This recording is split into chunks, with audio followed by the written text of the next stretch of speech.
Hi there, and welcome to Dave's NFL Picks Week 3. So, the NFL makes $10 billion a year. That's the equivalent of 10 missions to Pluto and slightly higher than the entire country of China makes. $10 billion a year. How do you bring down a business that makes $10 billion a year? You can't. Or can you?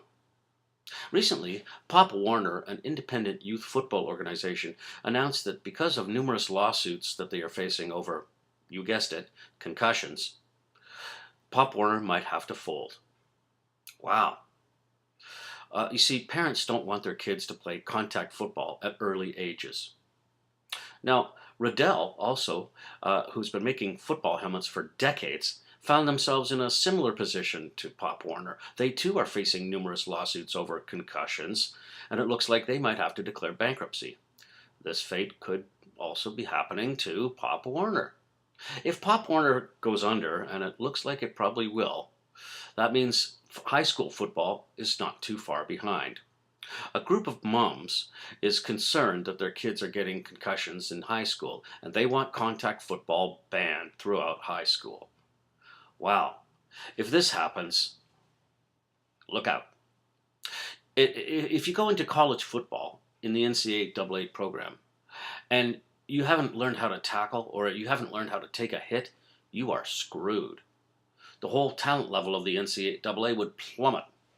And the NCAA, of course, is the lifeline to the NFL. The NFL needs fresh young talent to thrive and keep the game going.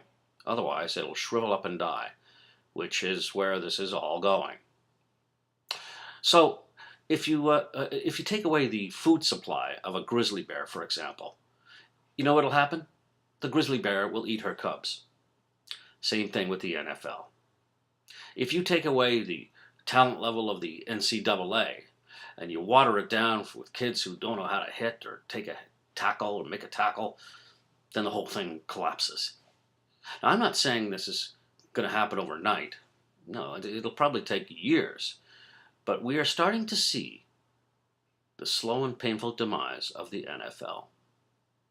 And speaking of demise, Minor Brown.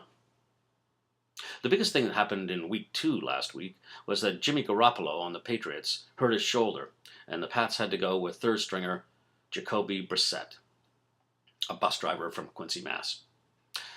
Welcome to the 2-2 Club, Tom Brady. My winners this week are, let's see, Texans, Cards, Raiders, Giants, Dolphins, Jags, Packers, Broncos, Vikings, Rams, 49ers, Chiefs, Chargers, Steelers, Cowboys, and Falcons. You know it's a shitty game if I'm picking the Falcons. We'll see you next week.